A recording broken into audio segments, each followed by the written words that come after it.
आज तक सर आप पे कोई आरोप नहीं था सर, लेकिन आप पे एक आरोप लगा छुपा रुस्तम का सर। आप शादी कर लिए, किसी को बताए नहीं और डेट बाय डेट आज आप रिसेप्शन दिए। देखिए, जो हमारे लिए जो सबसे बड़े जवाबदेही भी बनती है वो बच्चों की बनती है। हमने बच्चों को बताया था। हाँ। अब चूंकि देखिए, शादी ब्याह को हम नहीं चाहते थे कि हजार लोग को बारात ले जाकर किसी लड़की के घर पे धमक जाएं, उसके पिता पे, किसी के लड़की के पिता के ऊपर इतनी जिम्मेदारियां दे दें।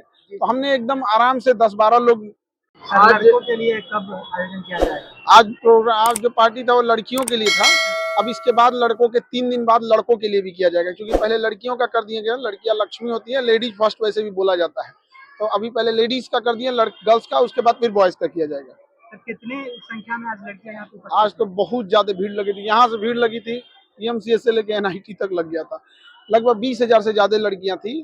तो आज हम लोग ने गर्ल्स को खिलाया, अब जो बच्चे रहेंगे उनको फिर, और उसके बाद फिर बॉयज को खिलाएंगे। अभी तक के रिसेप्शन पार्टी में सबसे ज्यादा संख्या में भोज का व्यवस्था करने वाले खान सर इकलौते व्यक्ति हैं। तो सबसे ज्यादा बच्चे भी तो मेरे पास है, तो जिसका परिवार बड़ा होगा ऑब्वियस बात है कि उनके पास भीड़ ज्यादा रहेगी यहाँ पर। और ये बच्चे नहीं है, मेरे लिए परिवार है। इन्हें एक याद रहेगा कि हाँ, पटना में आए थे। इनके लिए भी पटना एक परिवार जैसा लगेगा यहाँ पर।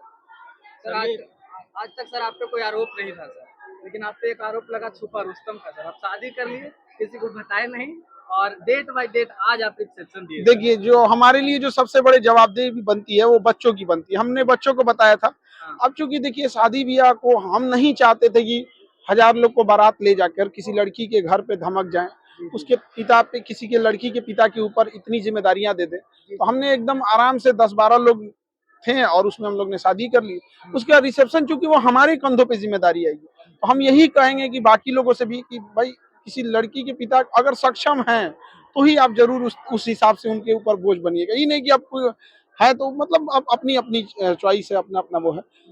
जिस दिन 2 जून को आपका रिसेप्शन था सर, उस दिन आपका एक वीडियो वायरल हुआ। आप बोले थे कि मौसम विभाग की जानकारी के अनुसार हमने ये पार्टी रखी थी। हाँ, सर आज बारिश हो गया सर। नहीं, बारिश उतना ज्यादा नहीं था। आज का प्रेसिपिटेशन आज 20% था। तो 20% प्रेसिपिटेशन जब रहता है ना, तो उतनी बारिश नहीं होती जितना में आप भीग जाए, हल्का झीसा होता है। इसलिए आज को रखा गया था। दूसरा क्या है कि अब तो बारिश का दिन ही आ गया है, तो मान के चलिए बारिश की वजह से अब इसको सितंबर के बाद नहीं ना करेंगे, वरना आप मीडिया वाले लोग मेरा सर खा जाइएगा कि लेट कर दिया। वो लेट इसलिए हो गया ना कि बच्चों की संख्या ज्यादा है और कोई पटना का ऐसा हॉल नहीं है, मैरिज हॉल नहीं है जो 10,000 से ज्यादा को एकोमोडेट कर सके। मैक्सिमम 10,000 है वहाँ पे। तो अब हम लोग को ना, इसलिए गर्ल्स को अलग करना पड़ा, बॉयज को अलग करना गया। 5 दिन लगातार प्रोग्राम किया जाएगा, ये कारण है। अब चूंकि इतनी बड़ी भीड़ है, आप सब मीडिया वाले लोग हैं, लोग देखिए, अब हम लोग की अगर अच्छाई आप लोग दिखाते हैं और अगर कुछ हो जाता है तो हम लोग, तो कहीं ना कहीं जवाबदेही भी बनती है। और इतनी जब भीड़ को आप बुलाते हैं तो भीड़ में भगदड़ ना हो जाए। केवल आपको बुला के खाना पीना तक ही सीमित नहीं होती, एक नैतिक जिम्मेदारियां भी बनती है। तो जब तक पूरी व्यवस्थाएं उस तरह से ना हो जाए, इसी वजह से लेट हुआ था। और बच्चों के लिए अब लड़के लोग घबरा गए कि हमको क्यों नहीं बोल रहे हैं, लड़कियों को ही केवल कर रहे हैं। रक्षाबंधन तो लड़कियों का होता ही है, तो ऐसा नहीं है, लड़कों के लिए भी पार्टी रखा जाएगा। इसके बाद ऑनलाइन वालों लोग के लिए समस्या क्या है कि 15 मिलियन एप्लीकेशन पे हैं, 25 मिलियन यूट्यूब पे हैं, टोटल मिला देंगे तो 40 मिलियन हो जाएगा। भैया, पूरा पटना अगर खाली करा दिया जाए, पूरा पटना खाली करा दिया जाए तो भी 40 मिलियन नहीं हटेंगे। तो उनके लिए हम लोग ये सोचे हैं कि कोई बैच ऐसा दे देंगे जिससे कि वो पढ़ लिख सके, और ये जितना भोजन है इसका पीडीएफ उनको ऑनलाइन में प्रोवाइड करा देंगे। कमेंट कर रहे थे बच्चे सब कि सर ऑनलाइन वालों के लिए पिज्जा ऑर्डर कर दीजिए। अब पिज्जा ऑर्डर कर दे, पिज्जा शॉर्टेज हो जाएगा। बच्चों को और बाकी लोगों को क्या संदेश देना चाहेंगे?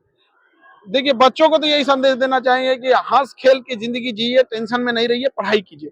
क्योंकि बच्चों के लिए सबसे बड़ा टेंशन की बात क्या है, अगर बच्चे 1 नंबर से भी अगर विफल हो जाते हैं तो लोग उन्हें इज्जत देना छोड़ देते हैं। ऐसा नहीं है कि किसी का 1 नंबर ज्यादा है तो अफसर है, और गलती से बेचारे का 1 नंबर कम है तो वो कोई पापी हो गया। लेकिन एक बच्चे का तकलीफ समझिएगा, 1 नंबर, आधा नंबर से ना कई लड़कियां लौट गई हैं, कई बच्चे लौट गए हैं। कई लड़कियों को अब जाके ससुराल जिंदगी भर रोटियां बेलना पड़ेगा, उनकी मेहनत का कोई कदर नहीं करेगा। बेचारी सबके सबसे पहले उठेगी, सबसे के लिए खाना बनाएगी, फिर कोई आएगा कहेगा करती क्या हो, घर में बैठी रहती हो। तो ऐसी लड़कियों से, ऐसे लड़कों से भी कहेंगे कि हिम्मत मत हारिए, कहाँ कमजोर पड़ रहे हैं उसको देखिए और निरंतर मेहनत करिए। बाकी लोगों से भी कहेंगे, देश में सब लोग एकजुट मिलजुल के करें। अब हमारा तो ये रिसेप्शन था, अब इसके बाद बच्चों के लिए बॉयज का है, अब उस पर हमारी अगली तैयारी रहेगी। सर अंदर लड़कियां कह रही थी कि सर मैम को नहीं लाया। एक्चुअल में क्या होता है, जब आप वर्किंग में करते हैं तो कोई जरूरी नहीं होता है कि सबको छुट्टी एक टाइम पे ही मिल जाए। अब आप में से अगर कोई वर्किंग वाली लेडीज होंगी तो शायद उन लोग को उस दिन जिस दिन आप चाहें छुट्टी मिलना, तो शायद जरूरी नहीं कि छुट्टी मिल ही जाए। और हम अगर ज्यादा जबरदस्ती कर दे कि नहीं छुट्टी लेवे कीजिए, तो किसी दिन वो भी कह देंगे नहीं आप क्लास छोड़वे करिए। तो थोड़ा आज बीच बहनों के बचा लिए के कितने प्रकार का यहाँ आइटम खाने में देखिए, आज तो veg non veg South Indian North Indian सब चीज, कुछ नहीं। रक्षाबंधन में एक्चुअली क्या होता है, नॉन वेज नहीं रख सकते। अब जो नॉन वेज खाने वाले हैं वो नॉन वेज के लिए भाई तो लोग में कंजूसी नहीं ना करिएगा सर। कोई कंजूसी नहीं करते हैं यहाँ पे। बस थोड़ा सा वक्त का नजारत होता है, क्योंकि बच्चों का ना 9 बजे हॉस्टल बंद होने लगता है। तो अभी हम लोग क्या है ना कि अंदर कहीं उन लोग को भीड़ भाड़ में पता नहीं चलता है टाइम का, तो टाइम पता नहीं चला उनका 10-11 बज जाएगा, तो फिर हॉस्टल लॉज बंद हो जाता है। और चूंकि आज लड़कियों का प्रोग्राम है, कई बार क्या होता है ना कि लड़कियां क्लास से भी लेट से जाती हैं, 10 मिनट लेट हो जाता है, तो उनको लोग बड़ा गलत बोलने लगते हैं, टोन बोलने लगते हैं। कभी लाइब्रेरी में निकलने में बेचारी पढ़ाई में मशगूल हो गई, तो थोड़ा सा उन लोग को तो ये चीज को थोड़ा सा बस वक्त वाली जो चीजें थी ना, उसको देख के बस थोड़ा सा टाइमिंग को लेके है। वरना हम तो रहते बॉयल में क्या है कि 10 बजे रहेगा तो दीवार फान के घुस जाता है आज बॉयल। लोग को कहाँ पार्टी दीजिएगा सर, यही होटल में कीजिएगा भैया और कहीं? मीडिया वाले आप लोग को अगर बता दिए ना, तो आप लोग कहीं का नहीं छोड़ेंगे। नहीं सर, बताते नहीं है, यही तो गड़बड़ी नहीं, है। मीडिया में बताने का मतलब है कि कहीं पता चल जाएगा। देखिए सीक्रेट, लड़कियों को भी पार्टी दी है तो कल एक दिन पहले पता चला। हाँ मतलब प्राइवेसी के लिए हम लोग जाने जाते हैं यहाँ पे। लोगों का पेपर लीक हो जाता है, लेकिन हमारे यहाँ इतना बड़ा सर, आप बोले थे बहुत सस्पेंस बना के रखते यहाँ नहीं लीक हुआ। 20,000 लोगों का रिसेप्शन हुआ, लीक हुआ था कहीं? नहीं लीक हुआ यहाँ पर। जब तो ये चीज है, थोड़ा सा प्राइवेसी मेंटेन कर। और आप मीडिया वाले बंधु लोगों को भी हाथ जोड़ के बहुत बहुत धन्यवाद। आप सारे लोग जो हैं, आप लोग भी भोज कीजिए। 2 तारीख में जो सर कुछ लोग सर छूट गए थे उनके आप देखिए क्या करना चाहते हैं? देखिए अब ह्यूमन है, आप समझिए किसी चीज को। 10,000 से ज्यादा लोगों के लिए आज भी बहुत सारे बच्चे हो सकते हैं कि छूट गए होंगे, तो ये ह्यूमन एरर होता है। हम मानव हैं, जब तक जिंदा रहेंगे कोई ना कोई कुछ गलतियां होती रहती हैं यहाँ पर। तो होता है क्या कि 10-15 हजार लोगों को जब आप बुलाते हैं ना, तो अक्सर क्या होता है ना कि कुछ एक आध लोग बाय मिस्टेक हो जाते हैं वहाँ पे। अब हो सकता है जैसे मान के चलिए आप ही की शादी हो, और शायद कोई ना कोई तो हो ही सकते हैं यहाँ पे, तो प्रेशर भी रहता है, प्राइवेसी भी मेंटेन करके रखनी रहती है, तो सब में यहाँ पे। बाकी आप मीडिया बंधु लोगों को भी बहुत बहुत, आप लोग भी धन्यवाद। आप लोग भी हमेशा सहयोग किए। बच्चों की लड़ाई भी हम लोग ने लड़े, हमारे साथ लड़े। और लेडीज पत्रकार लोगों को भी देख के बड़ा खुशी होती है कि आप लोग भी महिला सशक्तिकरण में आवाज उठा रही हैं, क्योंकि कई बार ऐसा होता है कि महिलाओं की आवाज भी उठाने के लिए पुरुषों का सहारा लेना पड़ता है। तो बहुत आप लोग का भी धन्यवाद, बहुत बहुत हाँ, धन्यवाद, मीडिया वालों की तरफ से आपको भी बहुत बहुत बधाई। बहुत बहुत धन्यवाद। आप सारे मीडिया वाले बंधुओं को धन्यवाद।